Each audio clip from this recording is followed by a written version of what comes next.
Praise the Lord, brothers and sisters, and glory to our Father God that is in heaven, Adonai. I want to share with you all a few dreams that I had.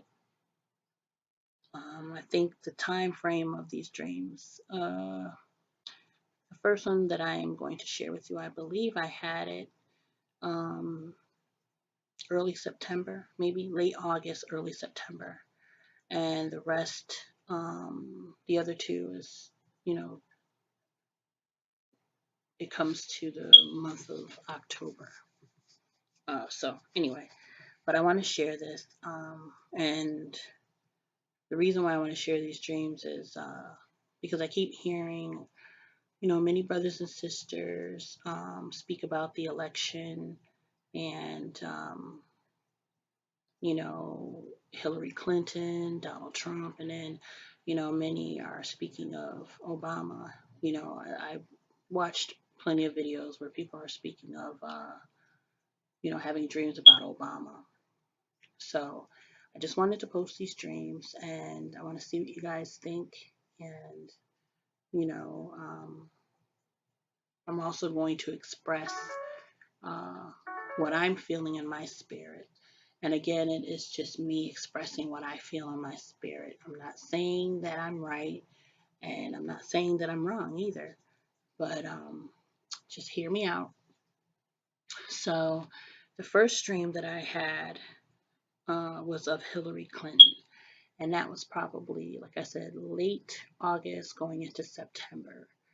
And I spoke about this dream in previous videos. I mentioned it briefly. So in this dream, I was in this city, and it was a ruined city. It was like, it looked like it was the aftermath of something big that had occurred. Like, it looked like a bomb hit it, a nuclear bomb, because the dust wasn't completely settled. It was still that fogginess in the air, like, dust and debris. And I remember feeling thuds, on the ground and this noise. It was like the noise of some type of beast. And I remember looking up at, these ruined buildings, and this definitely looked like New York City. Like it was like it had been destroyed. And through the shadow of the dust and debris, I could see this shadow of a beast. Um, I couldn't make out its exact shape, but there was a beast lurking in that city. And then I see Hillary Clinton, and she is running and she's looking and searching. She's looking at the ground and searching through the dust and the debris for something. And I remember I was walking on the opposite side of where she was coming from.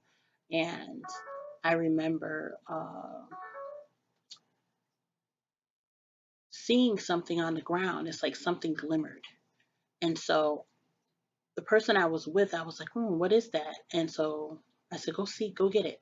So they ran over to what the object was. And at the same time, Hillary Clinton, she saw what they were running for and she went for it as well. And it was almost like they got into like a tussle, not a fight, but, they were wrestling, trying to, like she was trying to get the object out of that person's hand, but yet, the person was holding on tight and so I remember I jumped in between and I told the person, I said, give it to me. And they handed it to me. And what it was a tucking comb and it had diamonds all over it. It was like a diamond studded tucking comb. And it was of great value, to Hillary Clinton. I mean, she looked like she was down on her luck. She looked like someone that had lost everything. Her suit was dirty. Her face was dirty. She had um, dried tears. Like her face was stained with tears. And, she was just like a runny nosed little kid. She was just crying and she was begging for this diamond studded tucking comb. And I remember holding my arms up. I pulled my arm back, telling her, no, I'm not giving it to you, because she kept begging, please give it to me, please, please. And I said, why do you need it? And she's like, please. I said, I'm not going to give it to you until you tell me what you need it for. And she just kept begging, please, please, please. I need it. I really need it. And, I said no. I continued saying no. And she gave up. And I remember she had her head down, and she walked away like she just lost everything. And it was just funny that I had that dream, because I was like, what is Hillary Clinton doing in my dream? Because I'm not one to truly watch politics, anything pertaining to politics. I'll hear about things here and there. I'll watch someone's video and someone may talk about, a politician here and there, but, I'm not one to really get mixed up in that whole thing. But she was in my dream, and I was wondering why the Lord, put her in this dream. And I just remembered a couple of, I think it was about a month later, well, actually, beginning of this month, where it just dawned on me that with Hillary comes destruction. So that's what I felt, and that's what I got from that dream, is that with Hillary comes destruction. Like, she loses everything. She loses everything, but yet in the background, this beast is lurking. And I'm not sure, I don't want to say, you know, um, that the beast is Obama, but I know that there is a beast behind her that is lurking in the city, in this dream. So I know that means something. And if any of you have any ideas as to what the meaning of this dream is, feel free, leave it down in the comments. I'm very interested in hearing what you think. So, with that being said, I had another dream, but this one I'm not really going to get into um, deep at all. I'm just going to be very brief, because the Lord gave me a dream, and this dream was pertaining to how I was feeling um, during some attacks that I was getting from the enemy. He's been beating up on me, really badly. But, I've been hanging tough, and I know I felt a certain way, but yet in this dream, Donald Trump was in it, and he he was an accuser. He was the accuser, and he was trying to make me look bad, but yet I had an agent in the dream that was on my side, and basically instructed me and guided me, in the right direction, so that I would get myself back on track. It was just, I was feeling really beaten down by the enemy, and he knew what he was doing to me. And when he got me to a point of weakness, he basically was so called trying to present his case to the Lord, like, oh, look at her, she's not reading her word like she's supposed to, and it was the funny thing is, it was just a couple of days that I had not read my word, maybe like 2 days that I didn't read my word, but it was, through an attack by the enemy. I would try to go and read, and, he would make me extremely tired and exhausted, to the point, I would either fall asleep in the middle of, whatever it was I was reading. If I was, going into prayer, as I'm praying deep in prayer, I would find myself falling asleep in the middle of prayer. I would be too exhausted to get up. Um, my mind would be scattered. My thoughts would be scattered. He was doing all these things to me. He did this to me for like 2 days. And so I had to, take a couple of steps, to allow the Lord to correct that. Um, well, not allow, but to let the Lord, so that the Lord could correct that. I wanted to say that in the right way. So anyway, he was an accuser in my dream. And so I mean, I just have a lot of questions where that's concerned, because I hear a lot of people say a lot of good things about Donald Trump. Um, and they're saying that, oh, he is, ordained by the Lord, to be the one to lead us into peace or whatever, you know. Mm, my spirit disagrees. And I know we all have the same spirit. I should hope so. But I disagree. I totally disagree. And, that is my opinion. And it's definitely how I'm feeling in my spirit as well. So I just want to get on to this next dream, okay?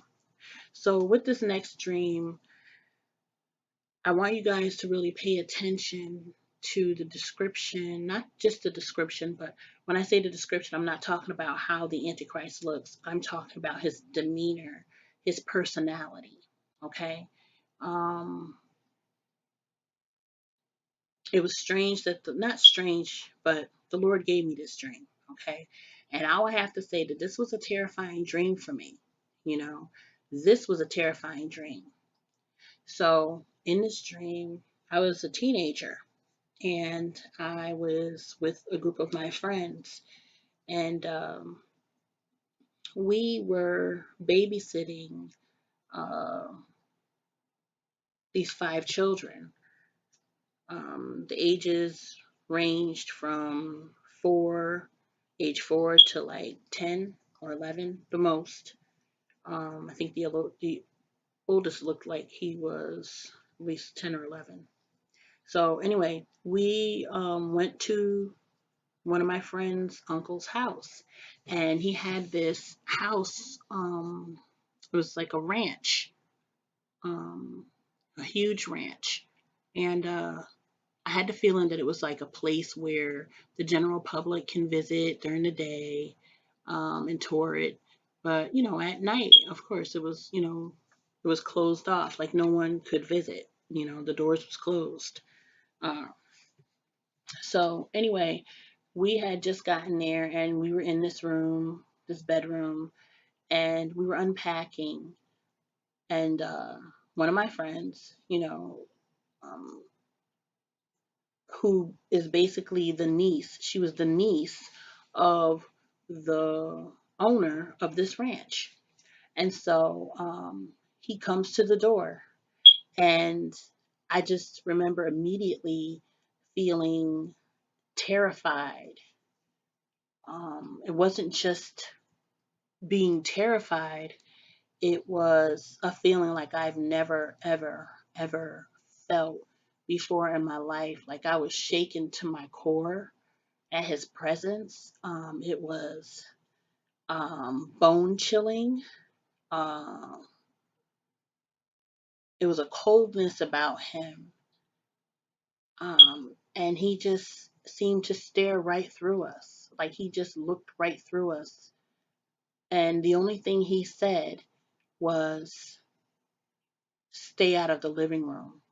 And then he closes the door that we were in, and I heard as if that door was locked. It was, I heard him lock the door, and we all looked at each other, and we were scared.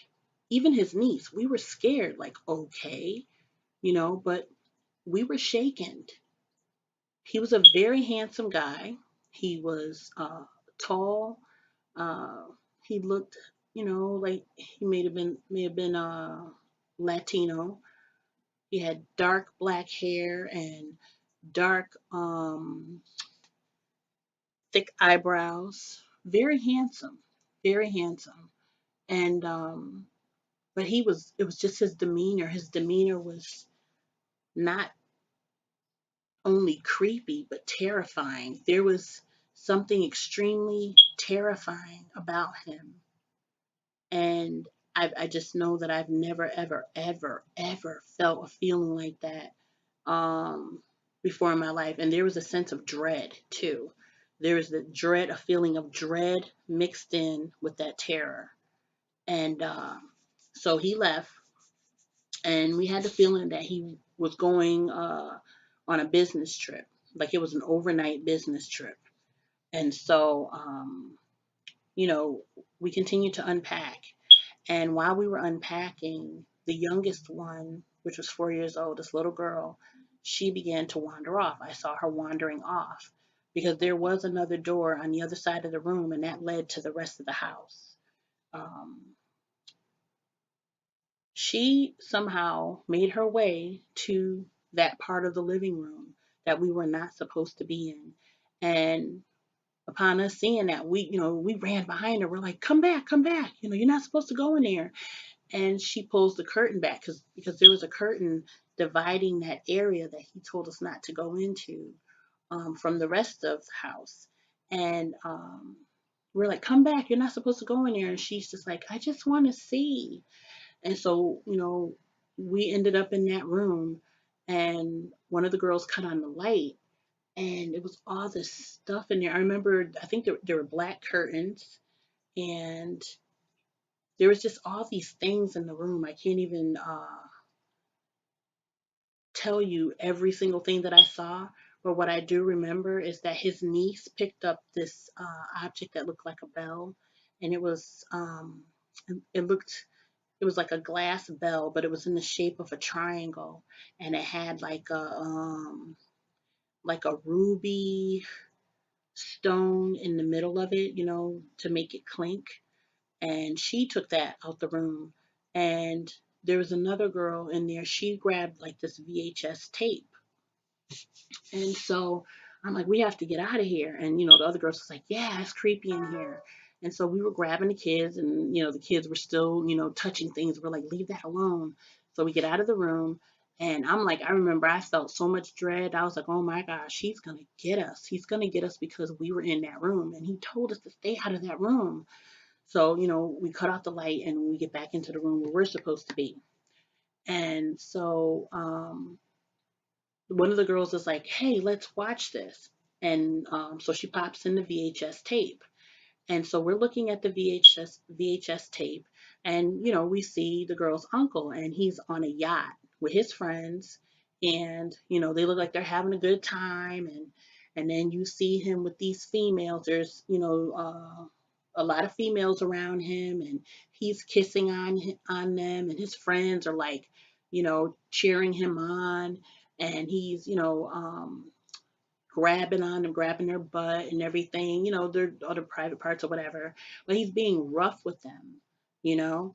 Um, and I was like, wow, he's popular with the ladies. We all agreed in the room, like, wow, he's really popular with the ladies. But I saw that he was very rough. Like he was rough also. So then I remember as we're watching this video, I had a vision. And so this vision was weird because I hope I'm explaining this right. You ever seen a truck it has a flatbed? I think that's what they call it. A truck with a flatbed on it. It was like that kind of truck. And then there's just like this humongous tray, and it had food on it. It was so crazy, but it was a humongous tray and it had food on it. And I see this girl's uncle, and he has his hands on his hips, and he's levitated. Like he is levitated over this tray of food. And there's other things, like different types of food on the tray, but it's almost like he was, it sounds gross, but he was like whipping up some kind of dish that had eggs in it or something with his feet. But it was like magical how he was doing it. And like he was doing a river dance. I don't know if anybody ever seen like the river dancers, but he was doing a dance like that on top of this uh, dish, whatever he was, like whipping up these eggs. And then after that, he did something with his feet, and it was like the parsley just fell all over the food, and it just made everything perfect. And I could see like it was like something, sparkly, like it just made it look magical. And then I hear like this huge crowd cheering for him, and he was just doing all these things. And the feeling I got from the crowd cheering and this whole vision is that the world loves him because of all of the wonderful things that he is doing. Like, he was very popular. He's very popular with the world. Like, because he is, you know, making things new, and he's doing things so perfectly, so much better. I don't know. It was just, I'm like, wow, the world loves him. They adore him, and he's a different person. Um, you know, before the world, but in private, he is this very cold and sinister and terrifying person. And then I come out of the vision. And so it was almost like the next day, I believe it was the next day. And one of the girls called her family members to come out to the ranch. And there, me and my friend, the niece, we were looking at each other like, okay, nobody's supposed to be out here except for us. But this girl called her relatives out there. And then so the other girls started calling their relatives, and these people started to come out and they wanted to visit. And they were, touring the grounds, and we were feeling like, oh, this is not right. We have to get these people out of here because when he comes back, we're going to be in huge trouble. Like, we knew it was going to be bad. It wasn't just like you're in trouble, somebody's going to get grounded, or you're going to get yelled at, and they're going to kick you off. He's going to kick you off the land. It was like something really dreadful and bad was going to happen. And I remember we ended up in some kind of parking garage area. Um, like rich people, and they have their little tiny, well, their little parking garage. And there was like this big Greyhound bus with tinted windows on it. And one of the little kids was, I guess they were touching the bus, and we were like, stop touching the bus, don't touch it, and I saw like it was like crystallized sugar stuck to the bus. And when I saw the bus and, then the crystallized sugar stuck to it, I'm like, oh, that sugar coated ministry, the type of ministries where the preachers, teach um, people things that they want to hear. So he had that in his garage, and I don't think we were supposed to see that, but we saw it. And so I remember we were ushering the kids out, and the people that had visited and everything, but they were still touring the grounds. So I remember seeing some groundskeepers, and the groundskeepers, they were fixing, the lawn, and what things that groundskeepers do. And there was one particular guy, he was very handsome. But there was something about him too. I just couldn't put my finger on it. There was something about him too. And he didn't have a shirt on, and he had like these kind of torn white jeans. And the girls were talking to him and everything, and he's being very pleasant and stuff. But I'm in the background, and I'm like checking him out, like, something is up with this dude. And so from the corner of my eye, I see the oldest boy that we were babysitting, 10-year-old, 11-year-old kid, and he wandered off somewhere. And wherever he went, he came back like he was, I mean, there was sheer terror on his face.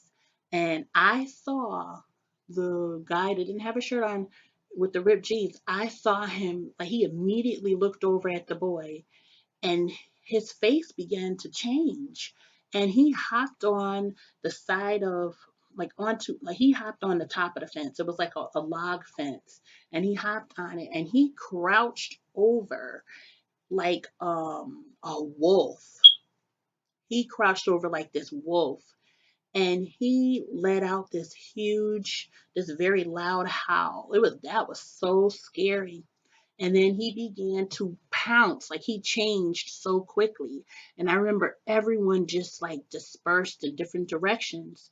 And he was running like so fast. Like it was one of those things, like no matter how fast you run or how fast that you think you can run, um, it didn't, you still wouldn't be able to outrun him. And I remember seeing him running that little boy down. That poor little boy, he was trying to run for his life. But the the guy, the wolf, he jumped on him and he just began to devour the boy. I saw another little kid trying to run, and I mean, this was a little child, like 4 or 5 years old, and he pounced on that child and devoured that child. I saw adults running, and then it was like I'm running too, and it was so scary. And I felt in my spirit that the other groundskeepers, that they were going to turn into something too. It was going to be something different from what he was, but that they were going to turn into something just as menacing as him. And then I had that feeling of terror and dread, that when that owner, that he was about to come back, that there was gonna be something far worse, that it was gonna be something like we have never, ever, ever experienced in our life. That he was going to get us, and it was going to be that bad. I mean, I was so terrified. I had to come up out of that dream. I was so scared. I was shaking. I was shaking so hard. And I just remember when I woke up, I was like, whoo. And I had like a little laughter in my voice. I was like, that was scary. But I mean, I sat up for a little while and I was shaking. I was like, whoo. I said, I wonder what that means. But I feel like that the Lord showed me, like, not only was this Satan, but this is the Antichrist. The Lord was showing me the characteristics of the Antichrist. So please, guys, I'm shaking like even talking about it, because I'm telling you, and I had this like what, a couple of weeks ago, but that was terrifying. Like I don't, I can't even imagine. I just know that there are bad things coming to this earth, really bad things. But I don't want to be anybody left behind to endure what is coming. I don't want to see anything. I don't want to be a part of any of it. I just want to go home and I just want to be with the Father. And I don't mean to sound selfish, because I'm not trying to be selfish. I don't want to be here for what is coming. And I pray that I be counted worthy. And I pray that all of my brothers and sisters in Christ be counted worthy. And I just pray that more people come to Christ, that they come to realize that the messages that we are giving, that this is a real warning. You know, we're saying it with love. We're sending these messages with love because we don't want to see anyone get left behind. And I know you hear these messages over and over again. Those of you who are not saved, those of you who do not have a relationship with Christ, or a true relationship with Christ, please, please, please submit yourself to God. Like the scripture says, submit yourself to God, resist the devil, and he will flee far from you. Just please take that step. You take one step, and the Lord will take 2 steps for you. Just trust in him. Trust in him. Give him a chance. Call out the name of Jesus. He will hear you. There is just please listen to these messages. Because you don't want to get left behind, and you do not want to be here for what is coming. It's one thing if the Lord asks you to stay. If the Lord asks you to stay to, help him out, to do whatever his will is, if he's asking you to stay, that's one thing, because you are protected by him, and like he's got you. But it's another thing when you get left behind, and you don't want to get left behind. You just don't, because whatever this is that is coming, it is unlike anything you could ever imagine. And there's no such thing as, oh, well, if I was this person, you know how you watch a scary movie and you see somebody running and falling, or, they don't call for help, or, they don't do something in the movie that you feel like, oh, well, if it was me, I would have did this and I would have did that. You don't even know that that if you were in that situation, if you would be able to do those things. Because to the feeling that I felt, you don't know how your body is going to react. You don't know how your body is going to react. And when it comes to, these two candidates, whatever, in this electoral race, please, please look at these two nominees. Take a really good look. Please do your research. Don't follow the crowd, okay? Don't follow the crowd. Don't lean to your own understanding. Allow the Lord and his Holy Spirit to lead you. Please, please, just please. Cut that TV off. Stay off of YouTube. Um, any electronical devices, and seek the Lord. Seek the Lord. If you just spend a couple of days with the Lord, and let Him, give Him time to reveal to you His truth. Now, I know this video was long. Normally I don't make a long video, but this was something that was heavy on my spirit. And I did have a dream about Obama. Many of you that speak about Obama, because I've been praying for the Lord to show me Obama, to show me the truth about Obama. And I'm going to speak about this dream right now too, quickly, because I know this is a long video, and I pray that you guys just bear with me. So this dream with Obama, I'm hiding out in this little house. It looked like a safe house. Like there were, a lot of people who were hiding out in this little house, one room house. And I'm in there and I'm trying to figure out, where am I going to lay? Am I going to lay on the floor? Or am I going to lay on this little sofa? I decided to lay on the sofa, fell asleep, and all of a sudden it's daylight. And I hear this truck pull up to the little house, and the guy gets out, and I knew that he didn't stay there. That wasn't his house. That place didn't belong to him. It belonged to someone that I knew. And he didn't knock on the door. He didn't call out anyone's name. He just came to the door and he started jiggling the lock. He was trying to force himself in. So what I did, I remember I jumped up, I grabbed my stuff, and I ran out this side door, and I wandered for the day. When nighttime came again, I came back to that same house, and there were a couple other people with me. Now by then, I think it was raining outside at the time, but we were all gathered in there and we were talking. And then that same truck pulls up again, and this big brawny Caucasian guy gets out, and he starts like trying to bust down the door. So this time I didn't have my shoes on. I just remember I didn't take time to grab my shoes on. I grabbed my shoes and my backpack, and we all just went running out that door. So we start to, we were just running. Something happened where we all got apprehended, and we ended up in this upstairs building, and it reminded me of some place on Capitol Hill, like a conference room. And we were sitting around this table, the type of those little round tables that you might see in school. So we were sitting around the table, and in between was Obama, and he was sitting there, and he was going around the table asking questions, asking each of us questions. And I saw this girl, that I knew, and she, to me in the dream, she represents the secular church. We believe in God, but she has her own beliefs, and I believe what I believe: Jesus Christ, Yahshua Hamashiach, all day. So anyway, I remember he was questioning everyone.